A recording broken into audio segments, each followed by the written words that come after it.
Okay, I'm going to go ahead and introduce Anita. I think we probably actually most of us know her, but if somebody's watching online, they might not. Anita Roberts is the, and correct me if I get something wrong, the Regional Long-Term Care Ombudsman for Caldwell County with the Western Piedmont Council of Governments Area Agency on Aging. Anita might have one of the longest introductions of anybody we work with.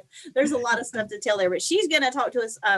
It is World Elder Abuse Awareness Month, and next week is World Elder Abuse Awareness Day. So she's going to talk to us a little bit about elder abuse, and I will let her take over and she can talk a little more about herself too and what she does if she wants to, and then kind of go through the program. Okay, good morning.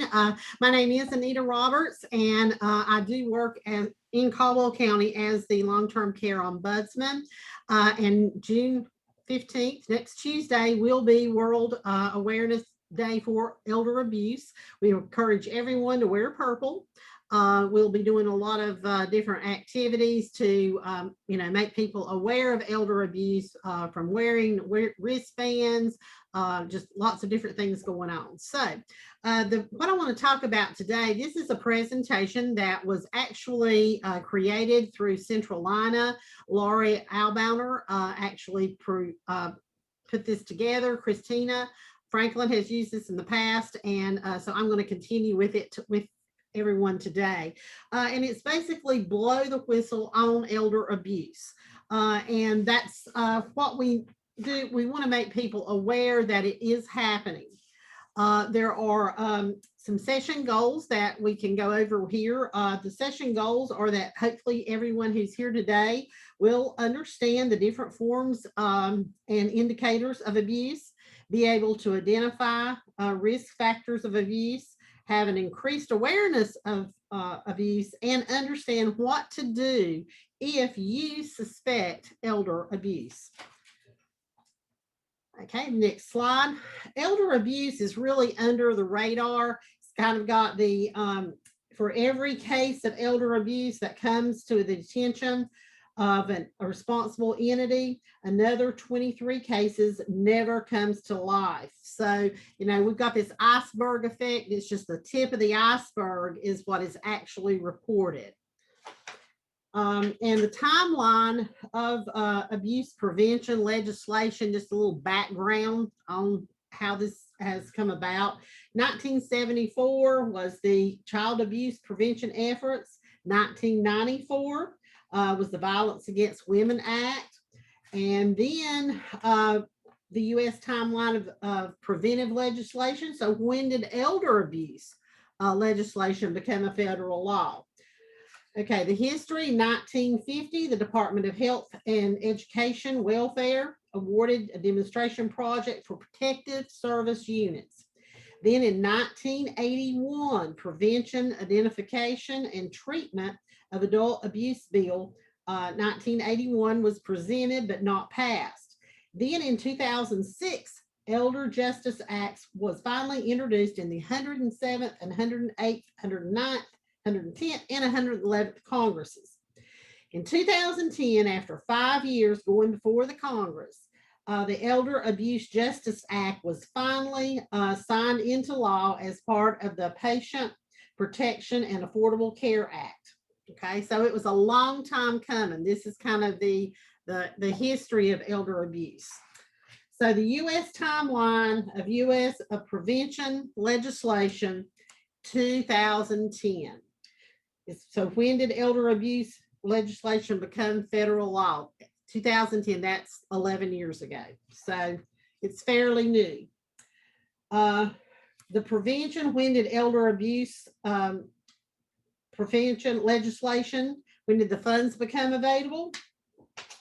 Well, we're still working on that.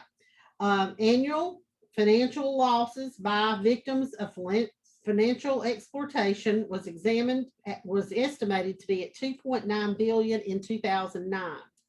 New research through TrueLink reports that elder financial abuse in 2015 revealed that seniors lose about 36.48 billion to elder financial abuse each year.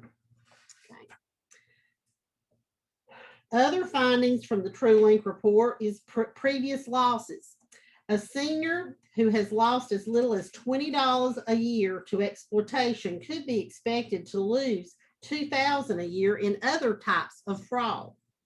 Seniors who receive just one telemarketing phone call per day is likely to experience 3 times as much financial loss as someone who receives no or only occasional calls. I don't know how many calls you get a day, but I really feel for those folks who get those repeat calls over and over, wanting them to do this, do that. Do you need to do this? They are obsessive. It's estimated that 950,000 seniors are currently skipping meals as a result of financial abuse. Violent injury to elders is estimated to be 5.3 billion to the nation's annual health expenditures. Elders who experience abuse, even modest abuse, had a 300% higher risk of death when compared to those who had not been abused. The quality of life and safety and trust is priceless. So now we're going to actually define what abuse is. Defining abuse. Elder abuse is a single or a repeated act or lack of appropriate action occurring within any relationship where there is an expectation of trust, which causes harm or distress to an older person. Domestic elder abuse refers to any of the several forms of maltreatment of an older person by someone who has a special relationship with the elder, a spouse, a sibling, a child, a friend, or a caregiver, that occur in the elder's home or in the home of the caregiver.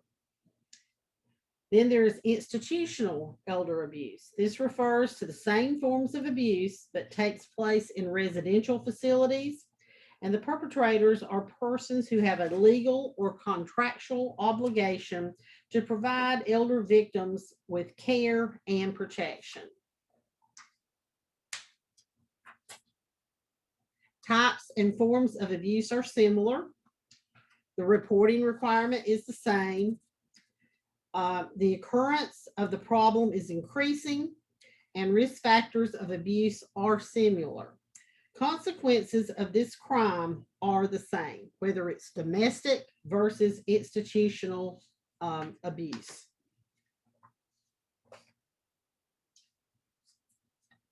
Elder abuse is an umbrella term for several types of abuse, of elder abuse / mistreatment.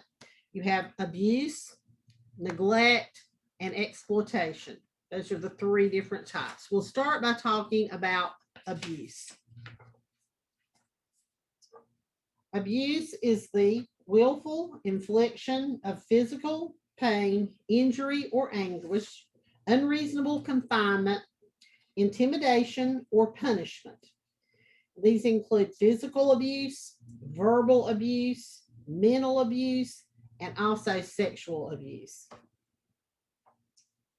The forms of physical abuse are hitting, slapping, punching, pinching, using hot or cold water, improper use of medicine, beating, scratching, biting, burning, tripping, or using improper restraints.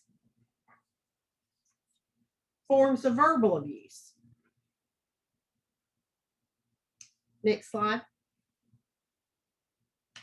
Okay.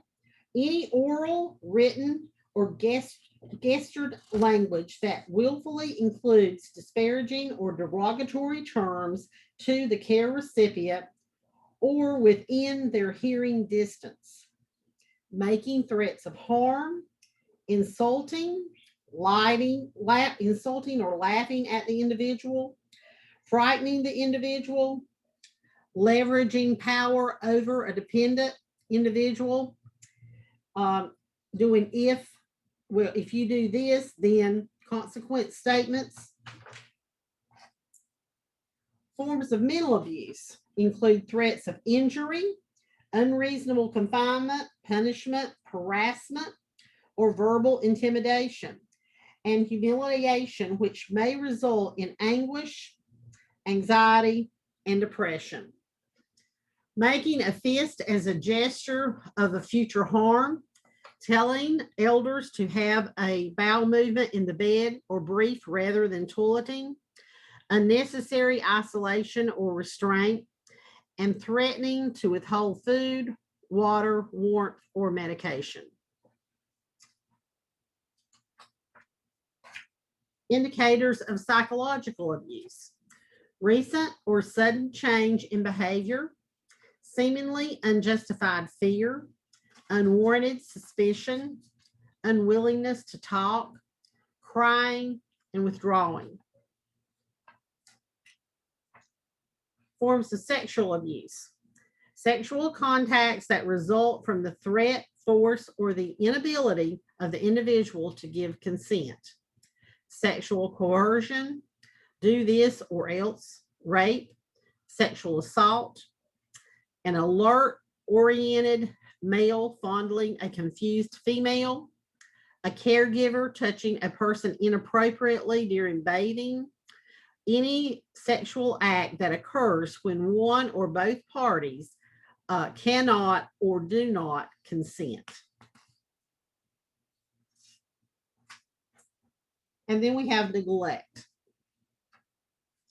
Neglect, the caregiver neglect is the failure of the caregiver, whether paid or unpaid, to provide the needed service to avoid physical harm or mental anguish, and to maintain mental health of the disabled adult. Basic needs are unmet. Then we have self-neglect. Self-neglect occurs when the disabled adult is not able to provide necessary services to maintain mental and physical health. Basic needs are unmet.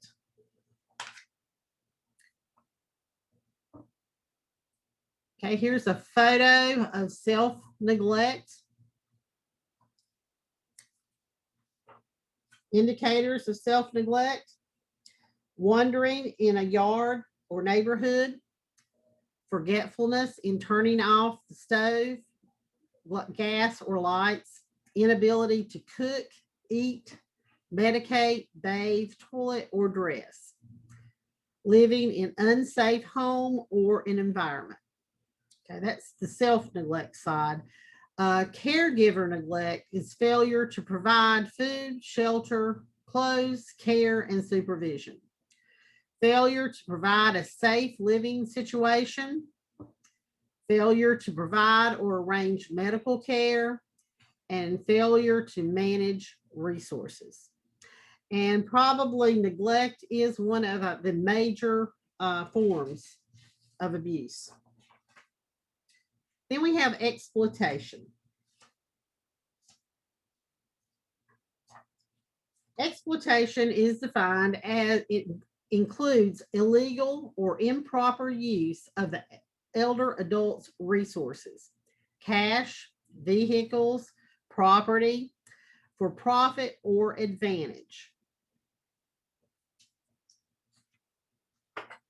The indicators of exploitation: older adults become overly worried about finances. The older adult is routinely upset after a visit from a certain friend or relative. Unexplained withdrawals from bank account. Using deceit or coercion to obtain money or assets. Convincing an elder to sign legal documents against their will or without their knowledge.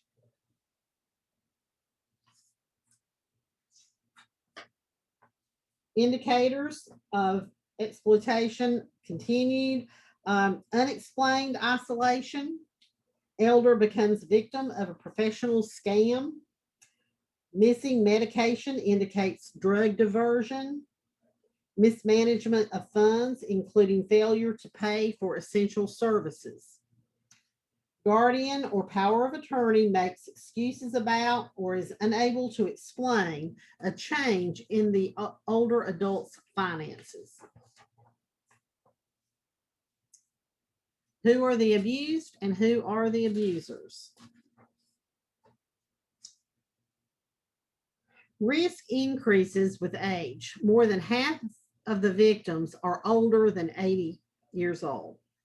Risk increases as the level of dependence increases. Risk is greater for females. An estimated 66% of victims are women. Risk increases for those who are physically or verbally aggressive toward others.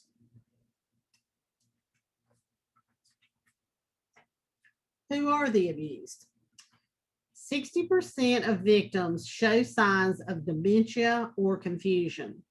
It is estimated that 50% of individuals with dementia have been mistreated by caregivers.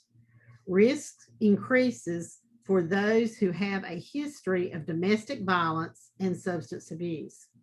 More than 40% show signs of depression.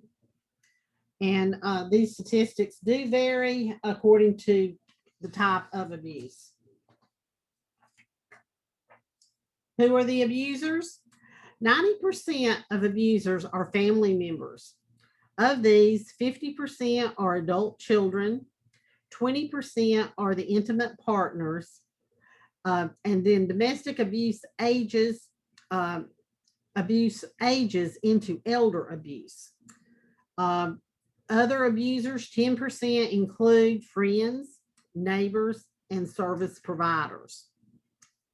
Men, 52% and 48% of women abuse older adults almost equally. So that's like a 50-50. You know, there's 52% men, 48% of the abusers are, it's a 50-50 split there, 52-48.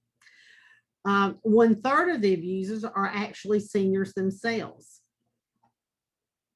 And we have more information about the abusers. People with inadequately treated mental health or substance abuse problems are more likely to be abusive. Caregivers who feel stressed and are burdened are more likely to be abusive, especially caregivers of physically combative and or verbally abusive individuals. The abuser is dependent on the older person for housing, finances, or other needs. Then we have some common excuses of the abusers. I have a problem with my temper. I was drunk or high. I'm sick. It's not my fault.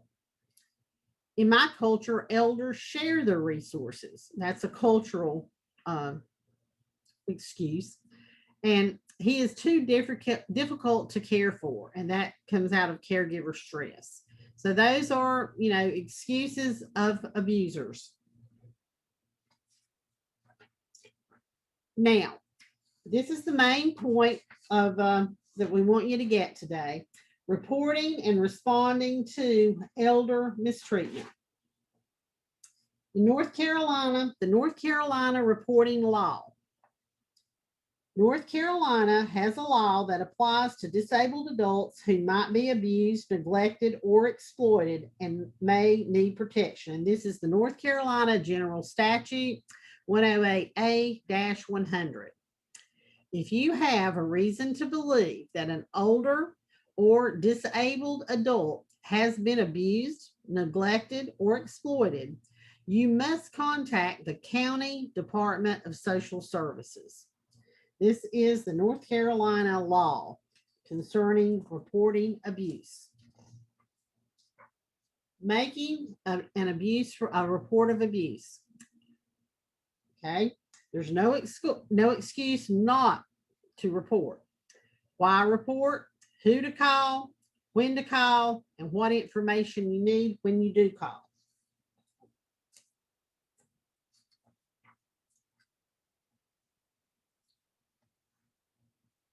8 ways that you can help blow the whistle on elder abuse. Help increase awareness. You can host an educational presentation for the group. Use Facebook or Twitter. Work to change attitudes toward the elderly. Help support caregivers. Offer to help a neighbor who is a caregiver. And if you know a caregiver, watch out for signs of burnout.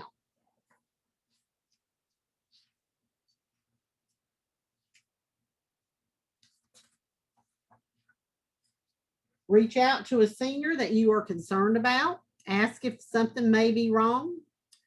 Number 5, participate in the World Elder Abuse Awareness Day. It's celebrated annually on June 15th. Number 6, make a commitment to always report suspected abuse.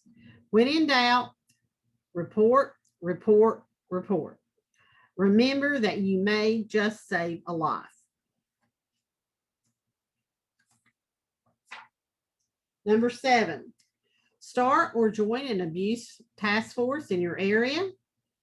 And number 8, join the North Carolina Partnership to address adult abuse.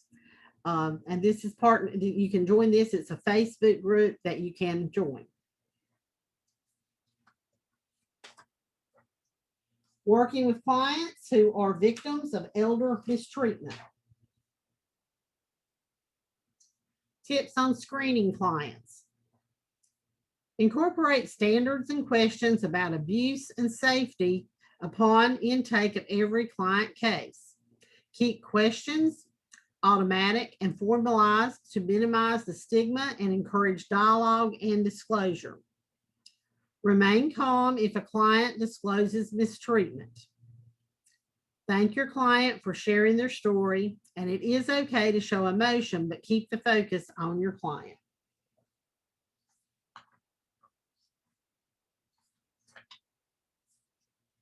Interview your client alone and assure privacy.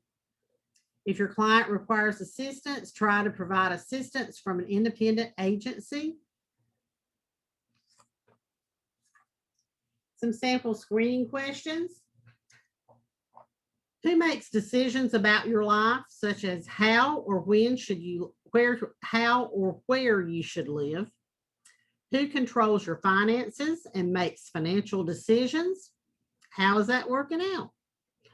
What happens when you and so, the person, disagree about life decisions or finances?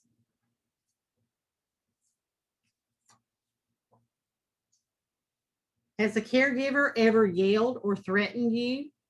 Is this happening now? Have you ever been touched by someone in a way that makes you feel uncomfortable? Is this going on now? Are you able to talk with or get out with friends, family as you wish? Are you fearful of anyone? Talking with clients who are victims of elder mistreatment. Keep your response focused on compassion and referral. Listen with empathy and without judgment. Affirm the victim's right to safety and affirm that safety is your first concern.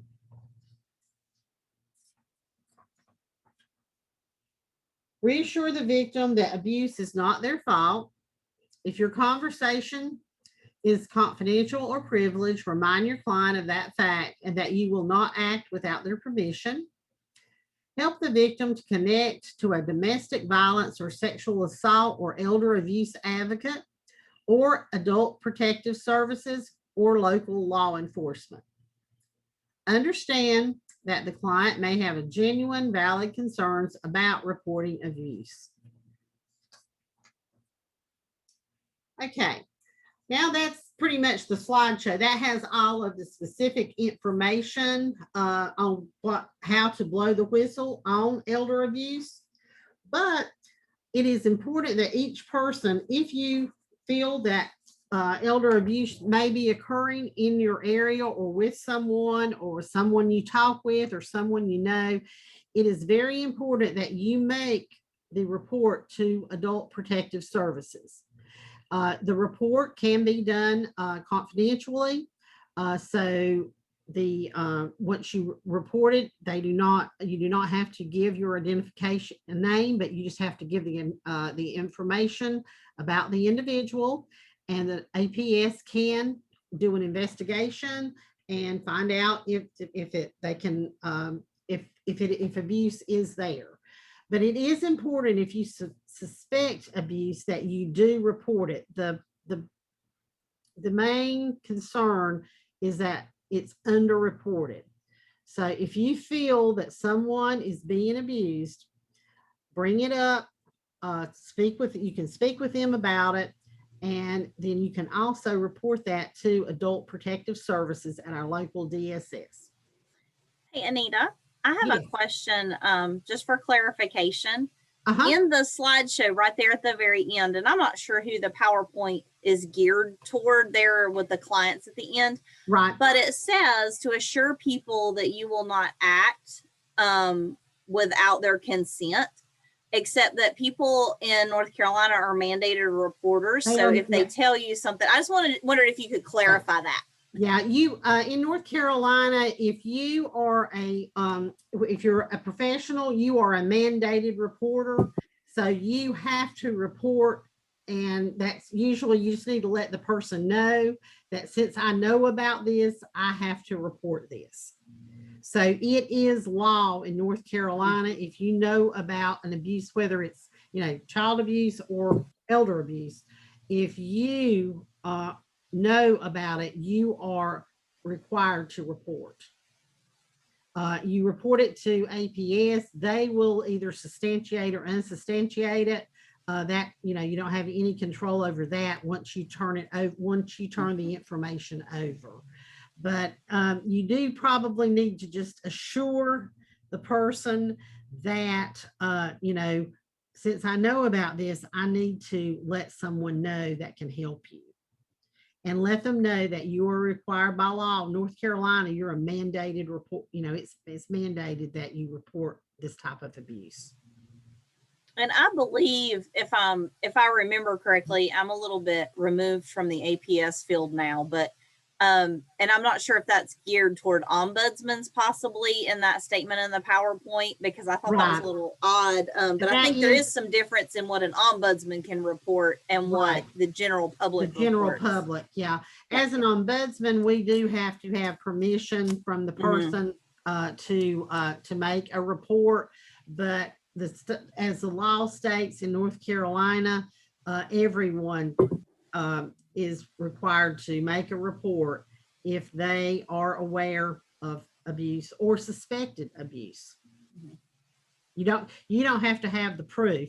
You just have to have the concern for the person that something is not quite right, and the professional will then go in and make a determination of what the situation is at that point.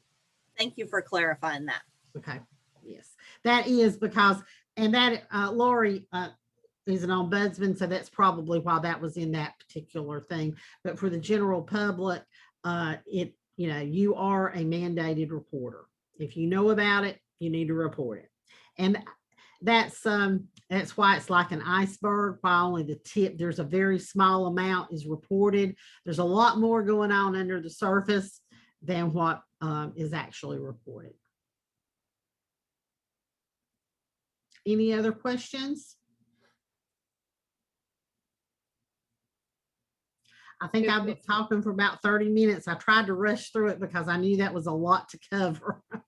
So if you have any other questions, please feel free to contact me. I'll be more than happy to speak with anyone who feels that there may be abuse in the community or in an institution. Either way. I think Mary had a question. Okay, Mary. When were nursing homes started? I remember a poor farm when I was a kid, but I never remember having nursing homes. When did they start in the States? I'm thinking in the 1920s, when they actually were, and then they had some, by 1950, there were more, homes. A lot of the nursing homes actually started as family, or smaller, and actually small family care homes, or an old folks home or an assisted, before they actually were mandated as, assisted living, skilled nursing, or family care homes. There's actually 3 different levels of homes, but probably back in the 1920s. But regulation has only come about since the 1970s. And I'd like somebody to email me the, it was on one of the slides and I didn't catch it quick enough to write it down, but it was the site to, I guess, volunteer to, or get involved in, I don't remember what it was. It was on In one of the the slides. North Carolina Partnership to Address Adult Abuse. Thank you. I'll Yes. send that to you. Okay, yes, Okay. that is on one of, yes, there Yep. is a contact, a link there, and I believe there's a Facebook contact group with that. I'll be happy to share that Okay. information. Okay, Okay. thank you. Yep. And, the whole thing is why report, who to call, when to call, what information you need, pretty much, those are the what, why, when, whatever, why report it, because you're helping that person, who to call, Adult Protective Services. And right now, they are working to get more money for APS because we are having more and more seniors who really need assistance. And so, you call APS to do the report. What information do you need? Usually their name, address, phone number, and they can take it from there. So you don't have to have a whole lot of information. Just if you got the concern, just make the report, and they will take it from that point. Thank you. Any other questions? Thank you Well, so I much, had- Anita. Okay, I'm sorry I rushed through that, but I wanted to get through all the slides, and it took a little over 30 minutes, but hopefully that will. It was a lot of information. A lot of stuff there. There is. Thank you. Thank Okay. you.